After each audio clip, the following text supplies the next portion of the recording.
नमस्कार, मैं हूं निकिता और आप देख रहे हैं सत्यहिंदी.com। चलिए एक नजर डालते हैं अब तक की सुर्खियों पर। सूरत की अदालत द्वारा मानहानि केस में 2 साल की सजा सुनाए जाने के बाद राहुल गांधी की मुश्किलें बढ़ती जा रही हैं।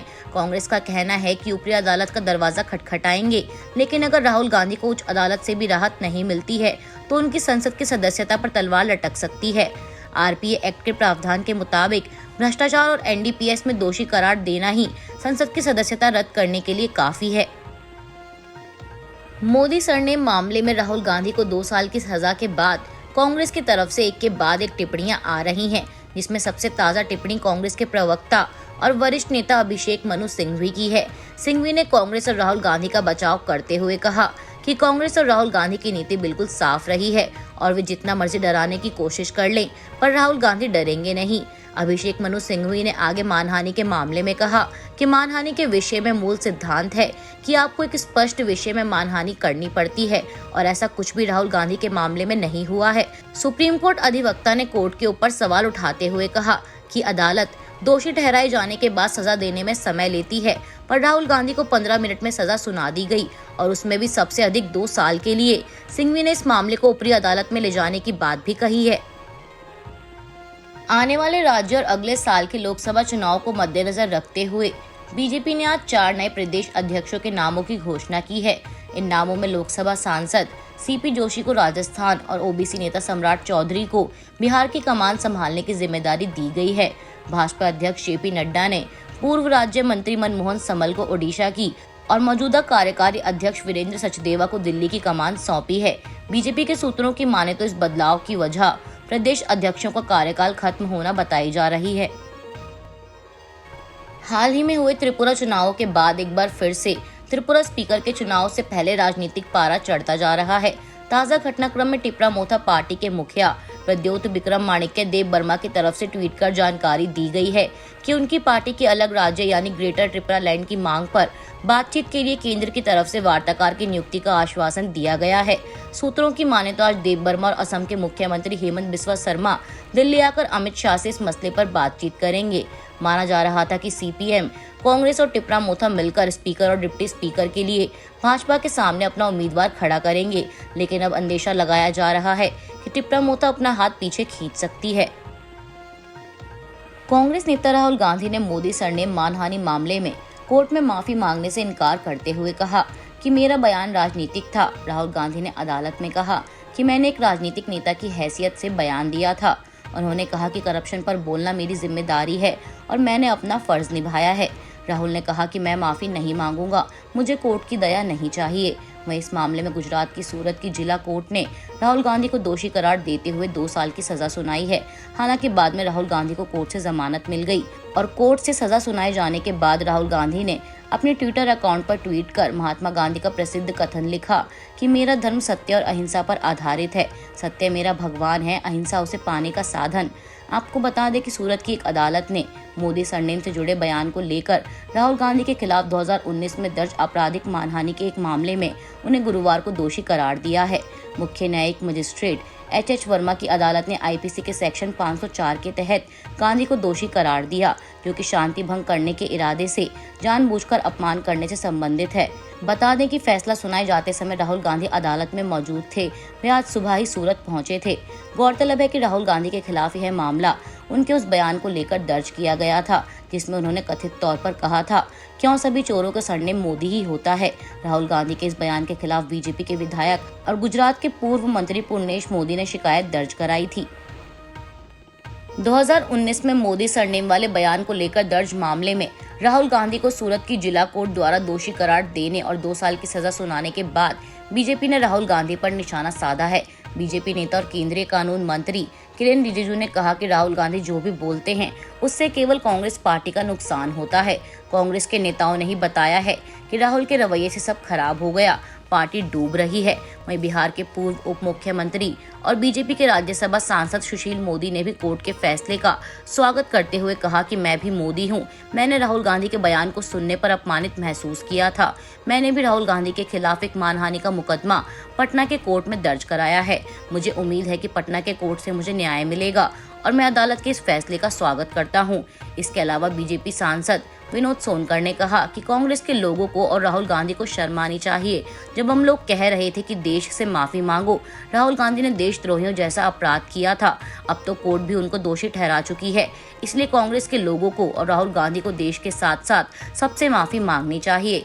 उन्होंने कहा कि क्षेत्र के नाम पर, जाति के नाम पर और धर्म के नाम पर राजनीति करने का कांग्रेस का एक लंबा इतिहास रहा है।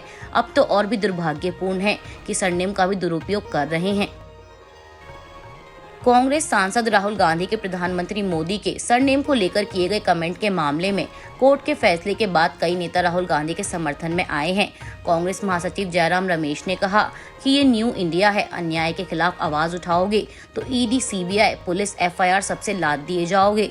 राहुल गांधी को भी सच बोलने की, तानाशाह के खिलाफ आवाज बुलंद करने की सजा मिल रही है। उन्होंने कहा कि देश का कानून राहुल गांधी को अपील का अवसर देता है। वे इस अधिकार का प्रयोग करेंगे और हम डरने वाले नहीं हैं। वहीं राजस्थान के मुख्यमंत्री अशोक गहलोत ने कहा कि आज न्यायपालिका पर दबाव है। राहुल गांधी की जो टिप्पणी है, ऐसी राजनीतिक टिप्पणी चलती रहती हैं। उन्होंने कहा कि ऐसी टिप्पणियां अटल, आडवाणी ने पता नहीं कितनी की होंगी, लेकिन पहले इस तरह से मामला दर्ज नहीं होता था। हमें विश्वास है कि आने वाले समय में सही फैसला होगा। इसके अलावा कांग्रेस अध्यक्ष मल्लिकार्जुन खड़गे ने भी राहुल के समर्थन में कहा कि लोकतंत्र में आंदोलन करना, जनता को सच बताना हमारा काम है। लेकिन है जो तानाशाही सरकार है, ये ना तो लोकतंत्र को मानती है और ना ही सदन में चर्चा चाहती है। ये लोग संविधान और लोकतंत्र के हिसाब से नहीं चलना चाहते हैं। दिल्ली के मुख्यमंत्री और आम आदमी पार्टी के राष्ट्रीय संयोजक अरविंद केजरीवाल ने भी राहुल गांधी का समर्थन किया है। उन्होंने आरोप लगाया कि गैर बीजेपी नेताओं और पार्टियों पर मुकदमे करके उन्हें खत्म करने की साजिश हो रही है। केजरीवाल ने कहा कि हमारे कांग्रेस से मतभेद हैं, मगर राहुल गांधी को इस तरह मानहानि मुकदमे में फंसाना ठीक नहीं है। उन्होंने कहा कि जनता और विपक्ष का काम है सवाल पूछना। हम अदालत का सम्मान करते हैं, लेकिन हम इस निर्णय से असहमत हैं।